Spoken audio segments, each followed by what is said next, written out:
Seorang wisatawan terjatuh dari tebing setinggi 40 meter dari tebing objek wisata Broken Beach, Pulau Nusa Penida, Kabupaten Klungkung, Bali. Untung nggak mati tuh orang. Nggak terasa udah setahun berlalu. Berdasarkan video yang saudara lihat tadi, itu adalah saya, Alvalino Kasenda, turis asal Tomohon yang jatuh dari tebing setinggi 40 meter. Yang awalnya pengen jalan-jalan di Bali, tapi berakhir dengan gak bisa jalan dan harus dirawat selama 3 bulan di Bali. Nah, di tanggal 21 itu aku udah sewa private tour. Nanti bakal ketemu sama tour guide tapi di pulaunya langsung di Nusa Penida. Dan aku berangkat seorang diri karena teman-teman yang aku ajakin pada nggak bisa semua. Nah, di tanggal 21 November aku berangkat pagi-pagi jam 7 dari Pelabuhan Sanur sampai di Pelabuhan Nusa Penida. Tiba kurang lebih sekitar jam setengah 9. Setibanya di sana langsung ketemu sama Bli atau tour guide lokal aku. Terus aku langsung spontan ngomong, Bli, kira-kira boleh nggak aku langsung ke Klingking Beach? Soalnya aku bawa drone kan, pengen ngambil footage di sana. Takutnya kalau kesiangan nanti bakal mendung. Terus Blinya bilang begini, oh nggak bisa, soalnya nanti kita muter-muter. Jadi kita harus ke Broken Beach dulu. Di situ aku bener-bener kayak something wrong nih, kayak nggak puas gitu, terus jantung berdebar-debar, kayak nggak damai sejahtera. Dan singkat cerita, akhirnya kita pergi, jalan kurang lebih sekitar berapa ya, 20 menitan kalau nggak salah. Nah, setibanya di sana di Broken Beach, itu rame banget saudara, banyak orang yang lagi ngantri foto kan. Nah, aku ngantri itu di situ untuk buat berfoto. Nah, setelah aku ngantri, selesai berfoto 4 kali, karena memang aku belum puas berfoto, aku nanya lagi sama Bli. Bli, boleh nggak aku foto yang sebelah kanan situ? Yang ada rumput-rumput memanjang itu. Tapi aku mau foto yoga handstand. Kayak gimana tuh? Itu tangan di bawah, kaki di atas. Tapi aku udah sering bikin ini. Nah, aku nggak bakal dekat Bli. Jadi jaraknya kurang lebih sekitar 4-5 meter. Jadi aman dong ya saudara ya. Nah, aku kasih HP-nya ke dia, aku udah pasang timer 10 detik.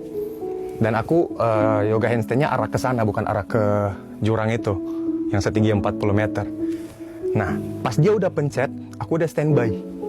Langsung tangannya gitu kan, kaki udah steady, tangan udah steady. Tiba-tiba hitungan 10, 9, 8, 7, 6, 5. Itu ada angin kencang yang itu bikin tangan aku nggak stabil sampai aku berusaha berdiri lagi. Nah, aku berdirinya itu kayak ada yang menarik ke belakang sampai aku mundur langkahnya ke belakang, saudara. Dan rumput yang aku pikir masih pijakan, itu ternyata cuma rumput kosong yang nggak ada pijakannya yang memanjang ke arah jurang. Jadi aku langsung kepleset dan langsung salto ke belakang. Di situ aku bener-bener ngerasa kayak pasti mati nih. Dalam hati aku keingat itu gitu, dan pikiran aku udah bener-bener panik banget saat itu. Dan aku jatuh dari tebing setinggi 40 meter. Aku cuma ngomong dalam hati, udah gak bisa berkata-kata, udah berserah aja sama Tuhan. Bilang dalam hati, Tuhan Yesus tolong, Tuhan Yesus tolong. Pas aku jatuh itu cepet banget, gak sampai 10 detik. Aku jatuh, landing dengan kaki kanan. Itu di bawahnya karang, saudara. Karang dan ada air setinggi lutut. Kaki kanan aku langsung terpelecok, telapaknya ngadap ke atas. Dan bersyukur banget saat itu ada ombak yang nampung aku jatuh gitu loh. Dan aku percaya itu ombak yang Tuhan kirim. Ketika aku jatuh di ombak tersebut, di karang tersebut, aku langsung ditarik badannya seutuhnya ke daerah yang lebih dalam. Sehingga aku langsung cover dada sama kepala pakai tangan kiri ini.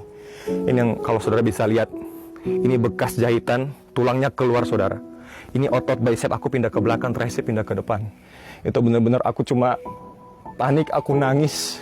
Aku ngomong dalam hati karena memang itu posisinya lagi tenggelam kan. Aku sambil angkat tangan kanan. Tuhan Yesus tolong, Tuhan Yesus tolong. Aku udah gak berdaya sekali saat itu.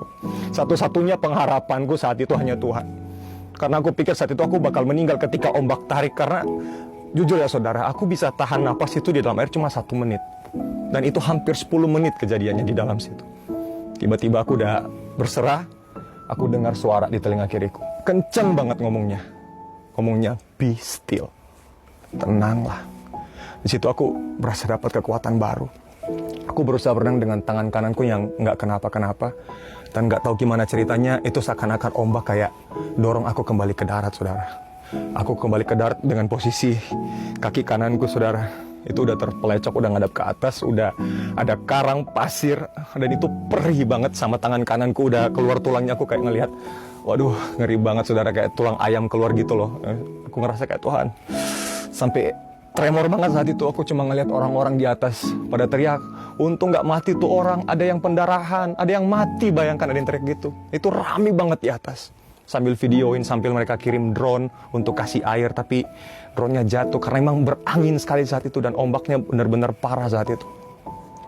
Dan sampai di situ, saudara, aku ngambil kesimpulan untuk benar-benar berserah dan percaya Tuhan pasti sertai, Tuhan pasti memberikan kemenangan, pertolongan, dan aku bisa survive lewatin itu semua. Aku imani itu sambil aku angkat tangan menyembah Tuhan saat itu. Itu benar-benar momen dimana aku bisa intim sama Tuhan. Dan aku ngerasain banget penyertaan Tuhan yang sempurna. Aku jatuh jam 9:30 pagi. Dan itu baru direscue jam 3:30 sore. Ketika polisi sama tentara dari rescuer datang, mereka pikirkan aku orang asing. Jadi mereka langsung ngomong bahasa Inggris, "Are you okay?" Dan aku juga respon bahasa Inggris, "Yes, I'm fine. Please help me. I cannot wait any longer." Aku udah gak bisa nunggu terlalu lama. Dan akhirnya badanku langsung ditaruh di tandu, saudara. Itu karena badanku agak panjang ya kakinya ya. Jadi memang pas mau dikaitin di tali, ditarik, itu ternyata kaki aku yang patah, yang hancur udah tulangnya, itu nyangkut di tebing. Di atas yang narik itu ada sekitar 15 orang. Di bawah itu ada 2 orang. Mereka teriak, tarik kaki aku yang kanan ini nyangkut. Di situ rasanya aku udah kencing di celana itu udah karena saking sakitnya. Dan aku teriak, bahasa Manado bilang, "Aduh, kita pe kaki." Ketika mereka dengar kata kaki, mereka baru sadar ternyata saya orang Indonesia. Mereka langsung ngomong, "Oh, ternyata kamu orang Indonesia." "Iya, Pak, saya orang Indonesia." Pas mereka bilang kayak gitu, mereka langsung teriak juga, "Kendorin." Pas disuruh kendorin, ternyata, saudara, saya jatuh lagi di laut. Tenggelam kurang lebih selama 2-3 menit. Saya cuma ngomong dalam hati, "Tuhan, bakal mati di rescue kalau begini, Tuhan." Tapi di situ Tuhan ingetin satu ayat. Bilang, "Hanya dekat Allah saja aku tenang." Di situ aku benar-benar tenang, dapat ketenangan. Aku tetap berusaha tenang. Aku pasti selamat. Aku percaya penyertaan Tuhan pasti ada bagiku dan Tuhan akan mampukan aku lewatin ini semua. Singkat cerita, 5 jam aku dibawa dan dievakuasi, langsung dirujuk di rumah sakit terdekat di Gema Bakti. Setibanya di sana, dokter ronsen 15 kali, saking nggak percaya. Sampai digetok-getok kepalanya, tulang belakang tanya, "Ini nggak apa-apa, nggak apa-apa?" "Aman semua, dok, nggak ada sakitnya." "Serius kamu?" Dan dokter ngomong kayak gini, saudara, "Ini mujizat. Cuman kamu satu-satunya yang selamat. Sisanya yang jatuh di situ kalau nggak meninggal, mayat mereka hilang." Di situ aku cuma bilang, "Itu Tuhan Yesus, dokter." Dokter agama Hindu, dia percaya bahwa ini luar biasa banget. Ini mujizat, nggak masuk akal. Kok bisa ya kamu bisa lewatin ini semua? Dan tadi, saudara, saya sebutkan bahwa memang dalam kehidupan kita, kadang saudara ngelewatin yang seperti saya alamin. Ombak yang saya pikir bakal bikin saya mati atau meninggal, saudara, membuat saya takut. Ternyata Tuhan pakai ombak tersebut untuk menolong saya. Supaya apa? Supaya badan saya nggak hancur semua. Cuman kaki kanan sama tangan kiri saya yang tulangnya patah dan hancur. Sama dengan kehidupan kita. Terkadang sesuatu yang kelihatannya buruk, sesuatu yang kelihatannya membuat kita takut, Tuhan bisa pakai itu untuk menolong kita. Membuat kita jadi semakin lebih kuat, semakin lebih dewasa. Supaya kita mengalami kasih-Nya, mengalami betapa luar biasa kebaikannya dan penyertaannya yang luar biasa dan dahsyat dalam kehidupan kita. Dan aku juga mau bilang ini sama saudara. Aku benar-benar ngalamin penyertaan Tuhan yang sangat luar biasa ketika aku sudah melewati 4 kali operasi.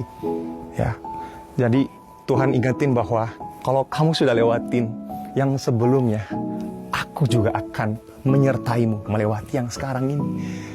Ya, melewati rasa sakit, melewati setiap tangisan air mata. Tuhan mampukan kita lewati itu semua. So, apapun permasalahan saudara, apapun pergumulan saudara, sakit, penyakit, terjerat hutang, masalah ekonomi, keluarga, apapun itu, percaya kalau Tuhan bisa tolong aku dengan pertolongannya yang gak masuk akal, bisa selamat, bisa survive. Aku juga percaya lewat kebaikan dan kasih Tuhan, Dia juga akan menolong dan menyertai saudara, melewati apapun yang saudara alami saat ini.